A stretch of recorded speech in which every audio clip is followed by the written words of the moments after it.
Good morning. It's a nice sunny day at the beginning of August and I'm gonna give another garden tour.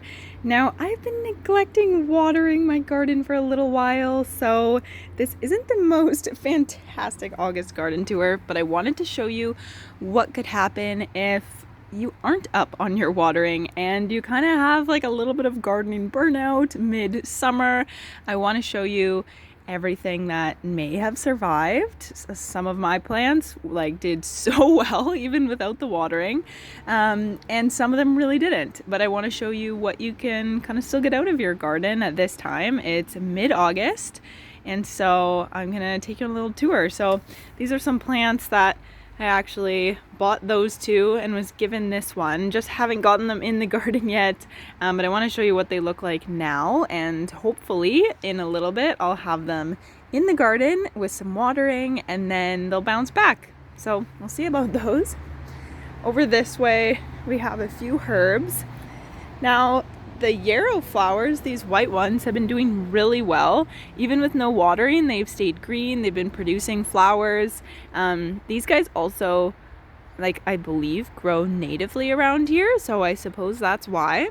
My calendula flowers, I have just been letting them go to seed, I suppose. So this is great. Even though I'm not going to get any more flowers from this, as these fully dry out, I'm going to be able to harvest all of these seeds and make so many new plants for next year. So if you are someone that harvests seeds, then your flower is going to seed quicker than maybe you wanted because you don't get to get as many flowers off them. It's okay, because now we can get all these seeds. Same with the borage flowers. So these guys are drying out. I'm going to see if there's any seeds on those that I can save. Over this way, these guys, the fireweed, have still managed to survive. Some of these guys in here are just really dried out. This plantain is still going. The skullcap is trying to flower, but it's really dry, so we'll see if I can save that. Some of this comfrey is getting really dry, but this will survive and come back next year. I know that for certain. So it's okay. It's all learning and work in progress. Lots of rosemary. What have we got over here? The blueberries are still managing. So these guys have been snacking on a few of the little blueberries, so they're still producing. All of my peas have dried out, except for that little guy over there. Got a couple flowers left here. So we'll see if we've got any seeds. These were actually my blue kidney beans. I'm not sure if the seeds have fully matured or not.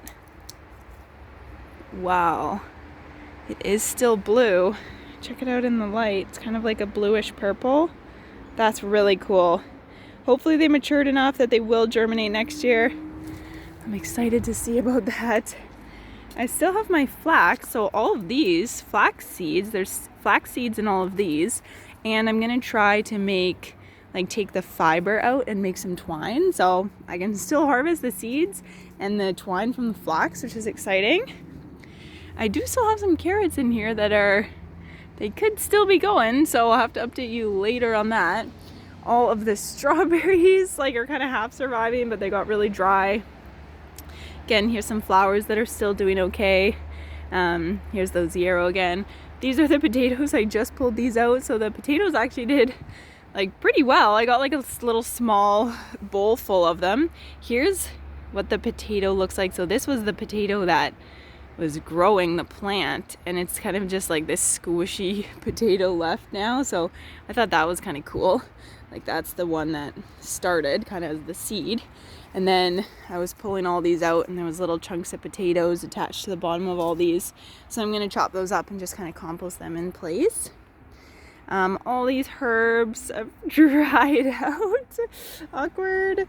But that's okay. I'm just kind of learning and continuing to embrace what the garden still has to offer in terms of gardening the rest of the season. And check it out. I still have, this mint is going to flower now, which is okay. I'm going to let it go to seed, see if I can save some seeds from these.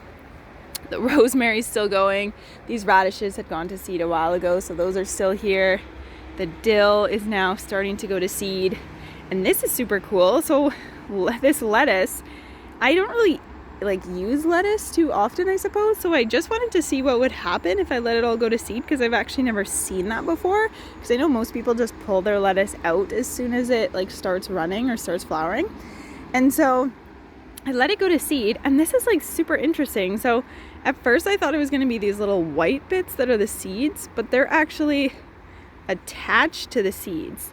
So if you pull off like a little cluster there with the white bits, and you kind of rub it through your fingers, check it out.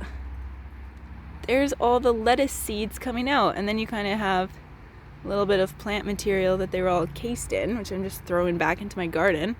And now these are all seeds for new lettuce plants. So I'm gonna end up with a ton of seeds from all these, which is really exciting. And then I can plant some more lettuce and try to get some more harvests next year from that. So let's see what else. I have a couple of herbs that are perennial plants. So there's still like just enough little green bits and growth that I know if I just cut back some of what has really dried out, like it's still gonna come back next year. So it'll be okay.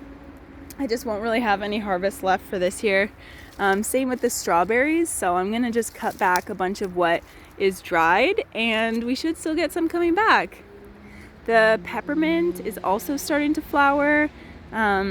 Yeah, I might water this, see if it comes back. There's still a lot of green here, so it might kind of full out again. We'll have to see.